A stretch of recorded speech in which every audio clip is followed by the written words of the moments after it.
This is Tell Me What to Read, powered by Booktopia.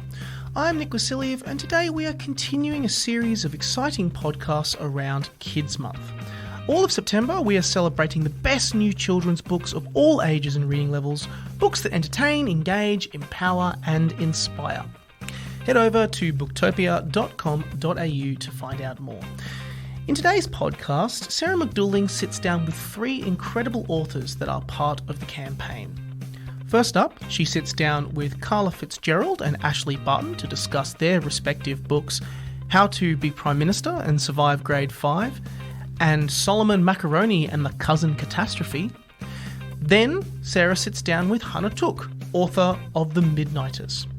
Check the show notes below for timestamps for both interviews, and if you're enjoying our show, you can drop us a review on Apple Podcasts, a like on Spotify, and let us know what you think. Now over to Sarah's interview with Carla Fitzgerald and Ashleigh Barton, whose books are available to order right now from booktopia.com.au.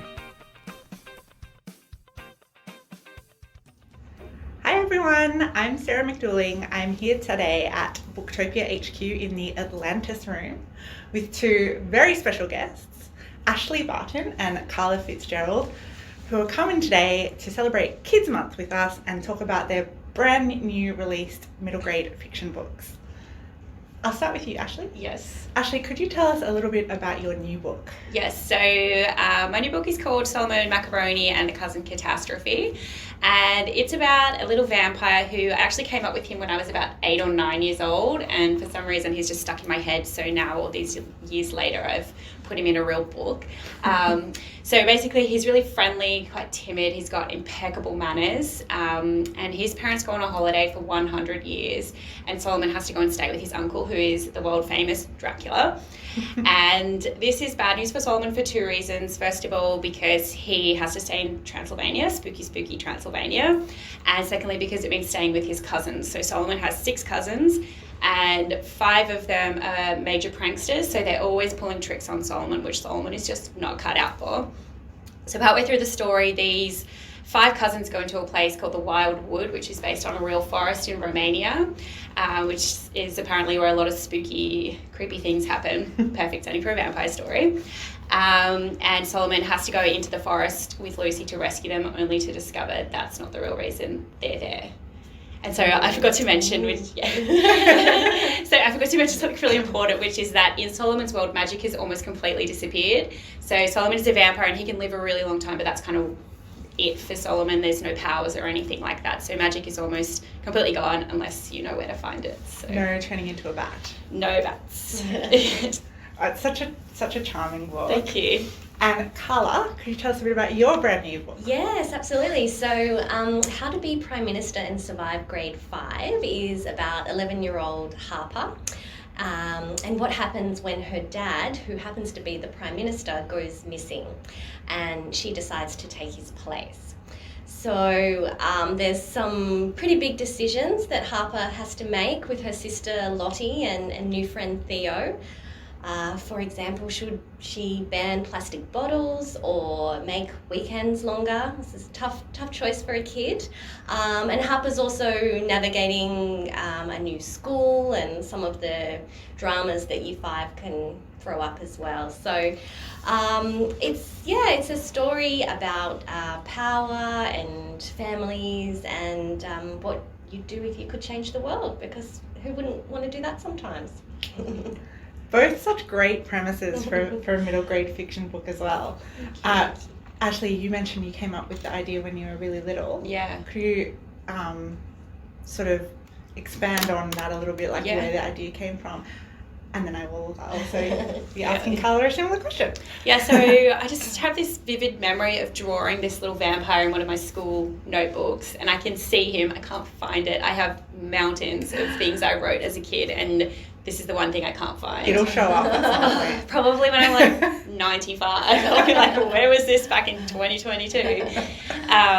So yeah, I've just never forgotten about him, and he's always been this very friendly vampire. So when it came to writing his story, I thought he doesn't have the traits of a typical vampire, but he doesn't feel to me like a human boy, and the story that I had in my mind didn't really fit a human boy story. So I kind of had to create this world around him where it made sense that he was a vampire, but not quite. So.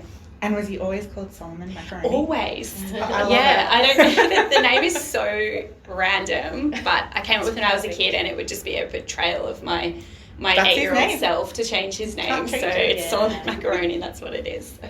And Carla, where did you first get the idea for this? Yeah, so there were a few influences, but I do remember the first spark of the idea came when I was helping my son with his speech, and it was, nearing bedtime. I was, just getting ready for, my me time and chocolate and tea, but he had a speech to do. It was If Kids Ruled the World, and he was so excited. It was, he'd never been so excited about a speech before. I think he was literally jumping up and down on the bed.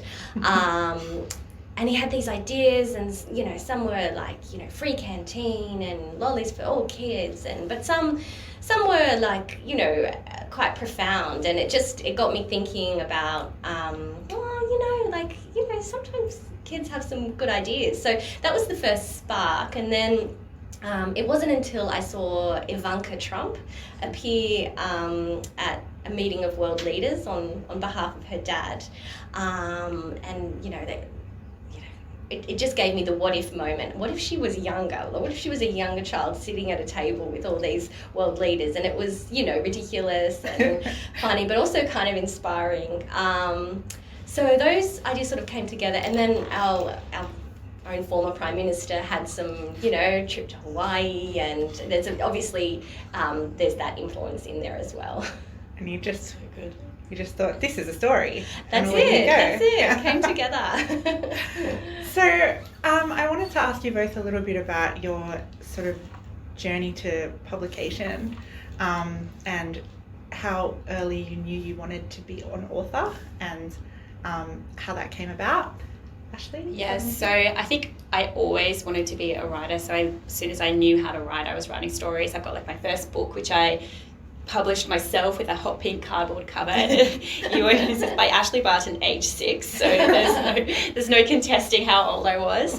And then I just kind of continued writing forever, but obviously it's a tricky thing to make a career of. So I had sort of a backup plan, which was I didn't really know what I wanted to do, but I studied law and communications, and then I got to the end of those two things and decided I didn't really want to be a lawyer, and I didn't really want to work in advertising. So I thought, I love books, so I got a job at a publishing house, thinking it would be a short-term thing, but then I fell into marketing and publicity, and then ended up having the best job in the world. I had so much fun working on marketing and publicity campaigns for children's books for quite a few years, and then went on maternity leave, had an idea for a pitch book, and it kind of has snowballed from there.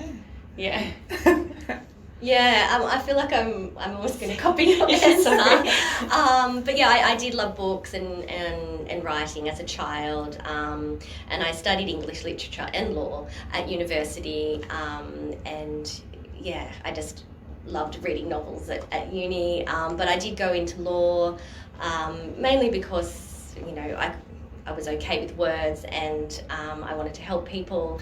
So I did practice law for a number of years, but the practice of it can be quite difficult. And when I had my own children, I fell in love with children's literature again. I was reading a lot, and then I started writing.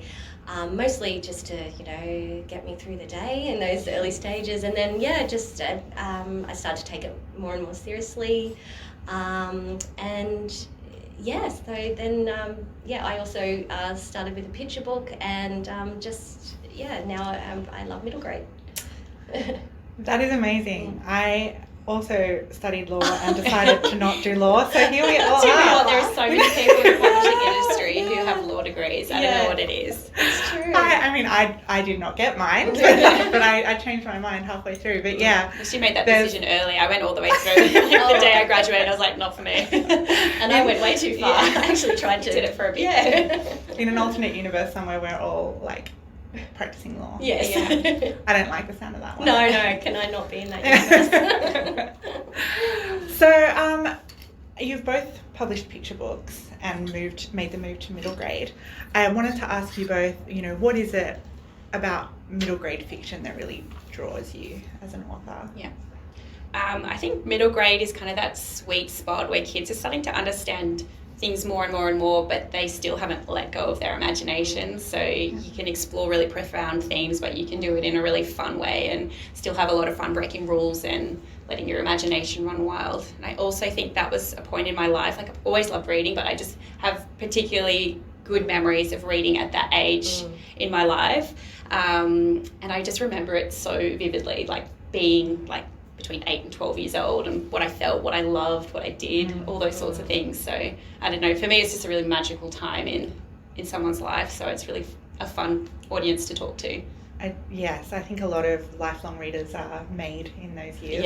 Yeah. I mean, I'm just going to copy your answer Sorry. again. I'll let you talk first next time. No. You've summed it up perfectly. I think I also was like deeply in love with reading. I think I had an unhealthy obsession with the Babysitters Club around that time, and I just, as you say, Sarah, I think it's when you make those readers for life. It's just such a special time, and also, like you said, Ashleigh, like kids are really like, they're smart and they're thinking about the world and big issues, and you can sort of you can deal with all those things in middle grade, and I love that. And I just think I love the breadth and the depth of middle grade as well. Like, I mean, I wrote about a prime minister that ran away, and I actually wrote about like this cool tofu eating vampire. Like, there's just so much you can do in this age group. It's just fantastic. I think the other good thing about middle grade is it's when kids properly reading to themselves, but they still are happy to be read to. So when I was writing my book, I kept thinking about the adult reader reading out loud to their child, or the teacher reading to their class, which was something I absolutely loved in primary school. So it's kind of, it's a good all. It's a magical. It is, that's exactly the word for it. Space in publishing. I feel like sometimes when I'm feeling a bit low, I just pick up a middle grade book and flip through it, and you just get filled with hope. Yeah, that's so true. So, I wanted to ask you a bit about your writing processes. Okay. Do you have any sort of particular habits or, superstitions or anything that you do around where you write and how you write?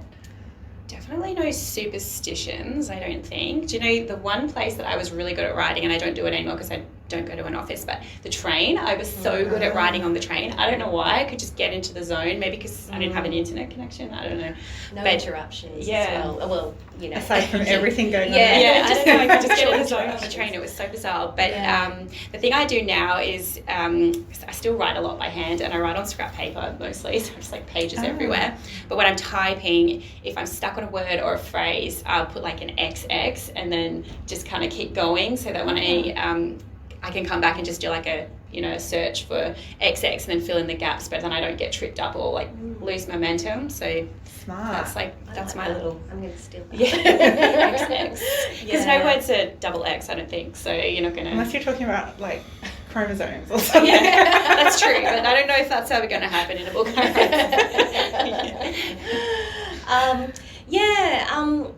I feel like, I don't really have a routine. I don't have any superstitions. I really write in the cracks. I spend a lot of time thinking, so walking is good for me. I'm thinking when I'm walking, even packing the dishwasher. So I spend a lot of time, percolating ideas and characters. And then when I do find that short window to write, whether it's, nighttime or, the kids are out for an hour, and then I can really just go hard. I never write by hand. I always use the laptop. I don't really have something that an enviable sort of routine. I wouldn't recommend it, but it works for me. Now, if you were able to bring a character from each of your books to life to hang out with for a day, would you both pick your main character or would you pick a side character? Side character for me. Side for me Yeah, too. Who and why? I would pick Uncle Dracula because he is a lot of fun. He's this like really big-hearted character who's always trying to make people happy. And one of his things is wacky inventions that don't always go so well, like an ice cream slippery dip machine. So I think he would be a lot of fun. And plus he's lived for 5,000 years, so the kind of information you could get out of him, definitely. Yeah. I feel like Harper, my main character, there's so much of me in there that it wouldn't be fun to hang out with her. So I would hang out with Theo, who is her friend, who he's all about, having a good time and living life to the fullest, and he has his reasons for that. I think he would bring out my fun side. Okay, now, same question, but we're going to broaden it to any kids' books ever. That is so hard. As a kind of segue into talking about books you liked when you were kids. Okay. Okay. Oh gosh. You're thinking music. So any character I'd like to hang out with from any book. Yeah. Okay, well, I have mentioned the Babysitter's Club. Which one? I know, this is the thing. I really felt like I was a member of the club. Like, I mean, those books taught me that if you, as a writer, don't make your reader care about your character, then, what's the point? Because I cared about them all so deeply. But who would I? I quite like Stacey because she was, she was from New York, so maybe I'll hang out with Stacey. But I did love a lot of Australian fiction as well. Maybe Colin from 2 Weeks with the Queen. He's got this real sort of can-do attitude. I think he'd be fun to hang out with. Loved a lot of Judy Blume as well. Sorry, I'm moving on to the next question. Let's just go with, I'll hang out with the whole Babysitter's Club. Maybe it should have been a dinner party question. You could have assembled the dinner party. How about you, Ashleigh? Well, that's really tricky. I'm trying to think maybe someone with magical powers just to experience that, but I can't think of which character that would be. So I'm not sure. Maybe Matilda. I loved Matilda. It would be fun to hang out with Matilda. Yeah, it would be. But I also loved so much Ramona Quimby. Did you read the Ramona Quimby books? Yeah. Did you read those? Yeah. And I just always found her such a fascinating character, so it would be kind of fun to see what she's like. Those are some excellent choices. Stacey was my favourite. Oh, excellent. I love The Babysitter's Little Sister, those books. Karen. Yeah. I'm still upset that they cancelled the Netflix show. Yeah. Tragedy. I never Slightly off watched topic, but still relevant. Okay, now, this is a kind of an odd question, but I was wondering if you could sum up the general vibe of your book with a phrase or a comparison or a theme song or any way you like. How would you best give readers an idea of the vibe? Okay, so I think for Solomon, the vibe is very much humour with a bit of heart. My publisher came up with a really good comparison, which was Willy Wonka meets What We Do in the Shadows. So obviously for kids, but yeah. I love that comparison. It's so good. So I'll go with, Australian West Wing meets 2 Weeks with the Queen, which I've just mentioned, because it's obviously set in contemporary Australia. There's politics in it, but it's really about kids just having fun and being wild and doing their thing, taking charge. That's what I'm looking for. I love it. And so now, I don't know if you're able to speak about this, but I wanted to sort of ask you both what's up next for you as in your writing. So next year I've got 2 books coming. So the next book in my pitch book series with HarperCollins, which will be How Do You Say Hello? So How Do You Say I Love You's just come out, so Hello will follow that. And Solomon Book 2, which is set in Paris. Paris. Yeah. Oh, wow. So that's been a lot of fun researching parents. Yeah. Oh, yeah. Yeah. Did you get to go? Sorry. Well, probably not now. It's a little bit tricky with 3 small children and COVID restrictions are still happening, I think.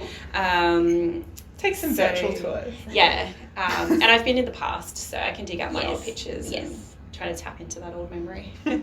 Oh, that's Yeah, it's been great. fun. I'm a bit more vague in my answer. I'm not being invasive, but Mysterious, though. Mysterious, yeah. So I am working on another middle grade. It's contemporary, it's humorous, I hope, but I'm just not quite sure what it is yet. So I love it. Yeah, it's yes, I will. I love let the. you watch this. I love the Watch this mystery. space. That's the word. I like it. Keep people guessing. Yeah, and I do have, a few picture books that, I always have about 10 things on the go, so. So do I. It's a really inefficient way to work. It is, and then, Although, on the finish other it. hand, you hear that it is, you often hear from writers that they have to have more than one thing going because when something's giving them trouble, they've got something else to work on. Yeah. Do you find that's true? But there comes a point where you do just have to finish it, and I'm a bit like that with my middle grade at the moment. So yeah, hopefully it happens in the next decade. I think a deadline is a really good way for me to write everything else. Yeah. Everything but the book on deadline. Yeah. Sorry, publishers. And just to kind of wrap things up, I want to ask you both, what is your favourite thing about writing? Good question. Yeah, that is. It's a tough one.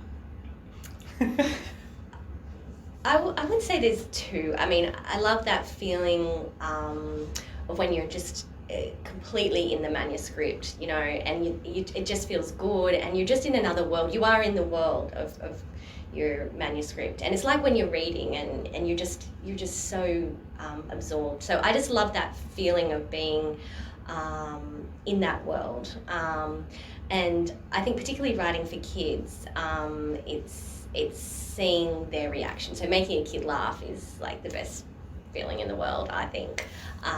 So yeah, those are the sort of the two sides of the coin for me. Probably the exact same answer again. I think, when you can really get into the zone and the words kind of come to you, that always is like a really good part of writing. And then the reactions on the other side, like getting feedback from someone who's read it and loved it, that's always amazing. Do your own children love your books? They have to, right? That's the rule. So my kids are a little bit little for Solomon, although one of my 4-year-old's friends has been reading it, which is hilarious. She's only 4. She's a bit young, but they do pick up the picture books and ask their dad to read them to them, which is like, oh, that's so nice. Yeah.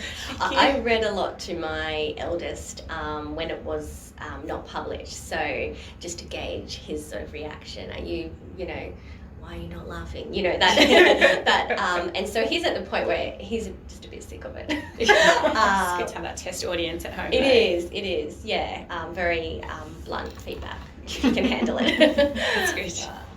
But they're a bit over my books, but they love reading generally, so it's great to share that with them. That's nice. It has been so nice talking to you both. It I've has. had such a nice time. Me too, so fun. And thanks everyone for joining us. You can get both Solomon Macaroni and the Cousin Catastrophe by Ashleigh Barton and How to Be Prime Minister and Survive Grade 5 by Carla Fitzgerald at your local bookstore or online at Booktopia.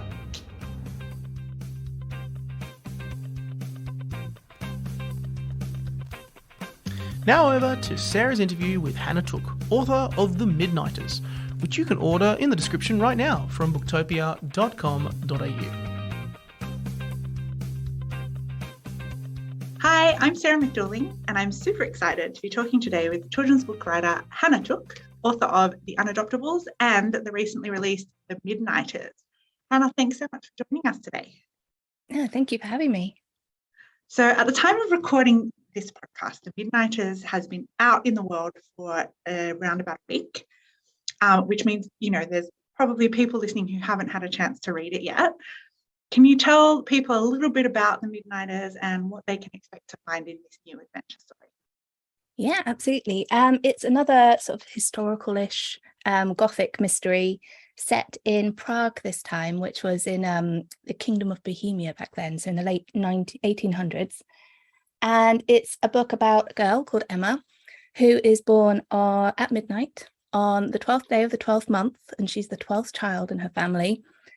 And her family she comes from a family full of scientists, and she grows up desperately wanting to be just like them and having her own special sort of science to kind of study. But the problem is every time they try and teach her astrology or geology or whatever, she gets very distracted. She finds her own sort of, she has her own very peculiar interests, which her family deem very unscientific. So things like she has a sort of strange relationship with shadows. She sees and feels things in shadows that other people don't. She has a sort of tendency to go around unnoticed and feels very invisible. So she starts coming up with all of these sciences to try and explain why she feels so different from everyone. And she calls it the Emma enigma. And it's all about her sort of slowly trying to kind of work herself out, I guess. And when her parents go off on a expedition, she is sent to her uncle, who runs a bicycle making workshop, and she meets a girl there at midnight, a girl called Sylvie, who can kind of see that Emma's quite sort of fearful of a lot of things and needs to be sort of brought out of her own sort of insecurities. So they start meeting for midnight adventures, and then Sylvie goes missing after one of them, and Emma has to kind of use all these strange skills and kind of face her fears to go and find Sylvie. And she sort of follows these weird clues through the sort of under parts of the city, through these tunnels, and finds a secret society called the Midnight Guild.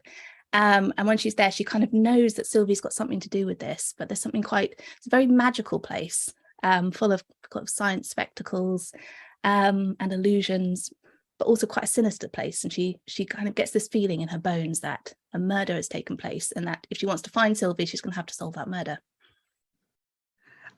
There is such a great mystery element to this book. I am myself a real fan of the golden age crime novels, like the Agatha Christie style novels, and I love that moment, that denouncement moment where everyone is gathered to hear the great reveal, which was present in this book. So I just, when I was reading it, wondered if you are also a fan of the old school crime novels. I am. I sort of have a greater appreciation since I've been an adult. I don't actually set out to write mysteries. In fact, my first book was a mystery as well. And the mystery element really, really hurt my brain. So I was like, I'm never doing it again. And then this one has turned out to be a mystery. And now for some reason I'm a mystery writer. So it wasn't intentional, but I love it. I love building a mystery. I think that's the thing, is that I never get to experience that moment, that you do with the whodunit, but I love sort of constructing that, sort of curating it, I guess, for the reader. It's just really satisfying, sort of having all of those, something that just feels like a really complicated puzzle sort of slowly link up. I find it very satisfying. Very, very well, very satisfying to read as well. Thank you. I love The Unadoptables, your first novel. I can't believe it's been 2 years since that came out. It's like a go-to recommendation for me. I was so charmed by it. I have told so many people to read The Unadoptables. I just wanted to ask you a little bit about, you're on your second book now, a little bit about your journey to publication and sort of how your life has changed since becoming a published author, which I know is a strange question to ask when everyone's life has changed a lot in the last 2 years, but just in terms of your career. Absolutely. No, I never thought I'd be a writer. In fact, at school I was a very reluctant reader and reluctant writer, probably again from my ADHD, which wasn't diagnosed at the time. But I loved musicals. I was obsessed with musicals, especially Oliver Twist. So I learned Oliver Twist off by heart when I was 3, and I would sing it over and over and over, drive my parents absolutely crazy. And so I kind of went into singing. That was where I suppose maybe it's just more physical and there's more moving. So I followed singing for college and for university, did a degree in music. And then I went into teaching primary school, mainly because I wanted to teach music. That was my favourite subject to teach. And I had a child when I was 21. So as he was growing up, he just had this insatiable appetite for stories. Like I couldn't, we'd finish a book and he'd just want more. And if we ran out of books, he'd ask me to make them up. So I'd have to make it up on the spot. It'd have to rhyme as well. And that's kind of, and I suppose, songwriting kind of helped with that. But yeah, it was kind of his reaction, I guess, that kind of got me thinking. This was sort of in my late 20s, got me thinking that actually it's quite fun. Right. So I started writing them down. And then I sort of on a whim, I started looking up courses because I was writing and writing and writing tens of thousands of words and not really ever having a story. It was kind of just rambling, and I was going off on tangents. I was having great fun, but I was going off on so many tangents and never finishing a book. So I looked up a course. There was one in Bath where I lived, and that was amazing. It was a 2-year course for writing for children in particular. And that's what I was writing a different story actually for most of the first 2 years actually. And then it wasn't, again, I was going off on so many tangents. I couldn't get to the end of it. I couldn't even get halfway through it. And I just woke up one day with the idea for the Unadoptables, and it was right towards the end of the course. And I had to go to my tutor and say, actually, I've got a new idea. Can I swap? They were very unsure about it, but that story just poured out of me. It was very, very weird experience, actually. Wrote it really quickly. And then, I got an agent really quickly as well. I went from sort of feeling like the sort of dunce of the class and not being able to kind of ever finish anything to suddenly having this thing kind of pour out of me. And, I got an agent really quickly, and then I got the publishing deal really quickly, and it was all a bit of a blur. But it's been amazing. It's, I really struggled with holding down, sort of normal jobs and sort of office jobs and teaching, again, because of my undiagnosed ADHD. But so it was an amazing opportunity for me to actually just do something where I can use, my weird imagination to actually make a living. It's really bizarre. It still hasn't quite sunk in, but I love it. And was the experience of writing The Midnighters, is it a similar strike of inspiration and then a pouring out, or different? No, it was the opposite. It was really difficult. And I think maybe, part of that was to do with the pandemic. Part of it was, the second album syndrome, and just, that kind of pressure that you put on yourself when you've completed one and you're like, oh God, can I do it again? Would it be as good? So there was all that kind of pressure, I guess. But I think the initial sort of seed of inspiration was always there from the beginning. It was just having that confidence. Again, ironically, like my main characters, suffers from a lack of confidence. And I think that very much poured into the book. I didn't realize it at the time, but all of that kind of poured into the book, and I was kind of going through it at the same time. So different, totally different experience. I found Emma to be a really lovable, relatable character. I thought, she has like anxieties to work through, and this is just me saying I really like her as a main character. She's a wonderful character, and the story is extremely charming, as is the Unadoptables. I'm like, they both have the most gorgeous cover art, and so not to take things to a sort of a superficial place, but like, how involved are you in the cover design process, and what are you able to tell us about the illustrator? Is it the same illustrator? Yes, same illustrator, Aisha Rubio. She is amazing. Generally, she just gets given, she reads the book and she starts producing, art, especially the sort of, the cover and the chapter headings quite early. And I don't really need to give her much direction. It just works so well together, like her, her style of art with my style of writing.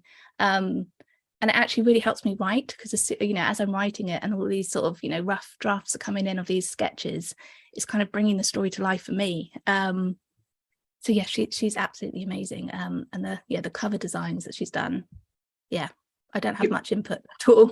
It's truly such a match made in heaven. So often I find, you might get drawn to a book because of the cover and then feel that the story didn't quite live up to the promise of the beautiful cover, or vice versa. You read a book and you think, it's such a shame the cover doesn't do it justice. But in this case, the books are just drop dead gorgeous. I think you can't walk past them in a bookstore. And the stories 100% match the beauty and beauty of these covers. I adore recommending. I've had such a fun time with the Unadoptables, and I'm so excited that now The Midnighters is out in the world as a bookseller. It's just cool to have these like fail safe, like you must. If they haven't read this, you must get that one. So with all those kids that are out there about to get this great book, it makes me want to ask, what were some of the books in your childhood that really influenced you when you were young? Yeah.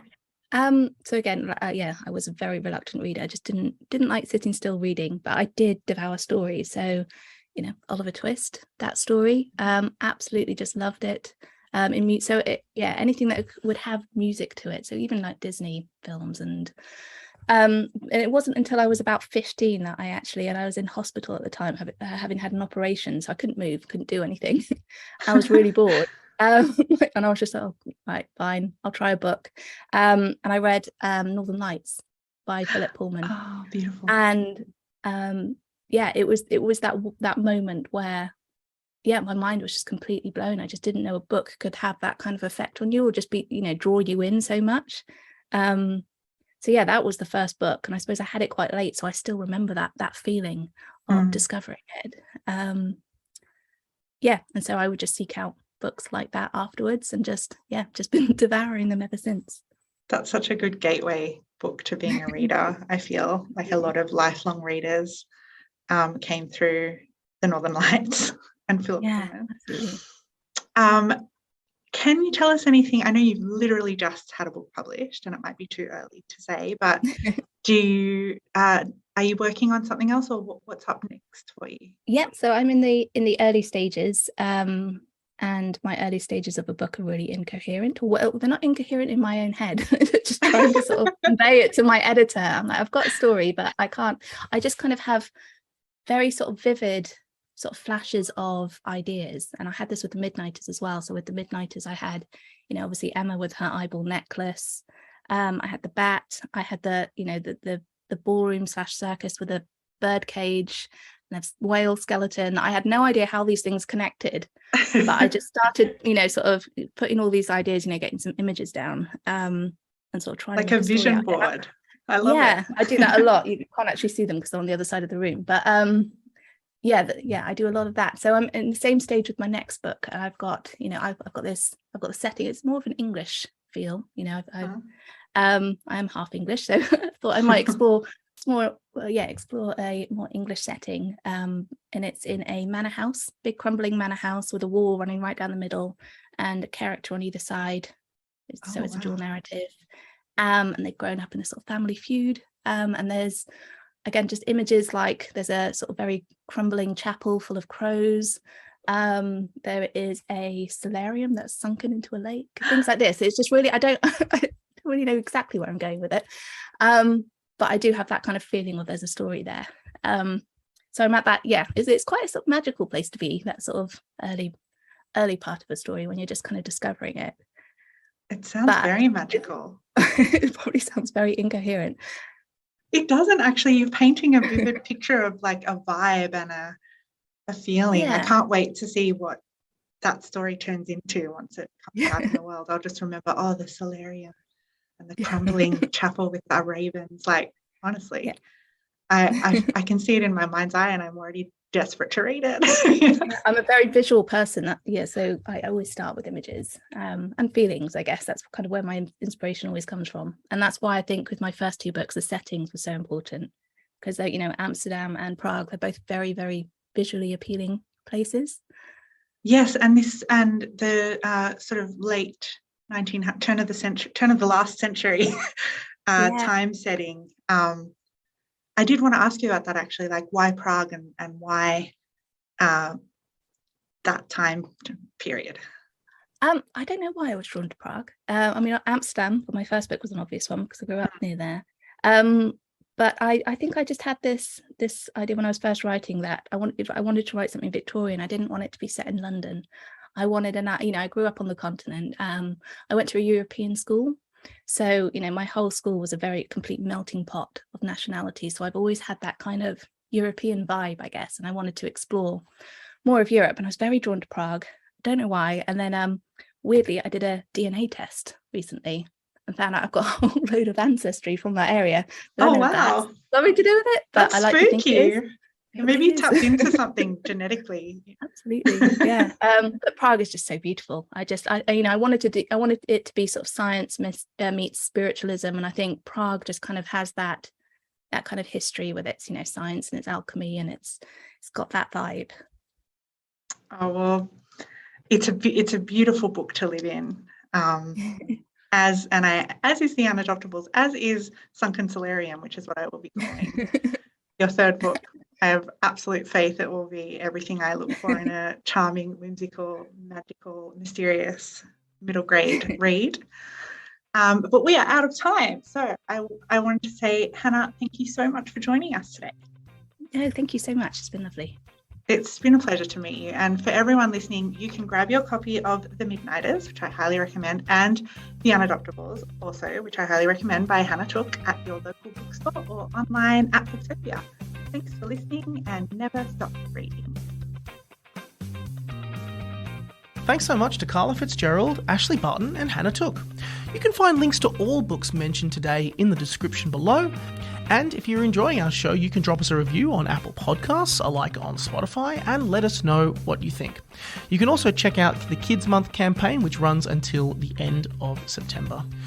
Join us next week for 3 special conversations, starting with Holly Wainwright and Jessie Stevens discussing Holly's brand new book, The Couple Upstairs. Until then, thanks for listening and never stop reading.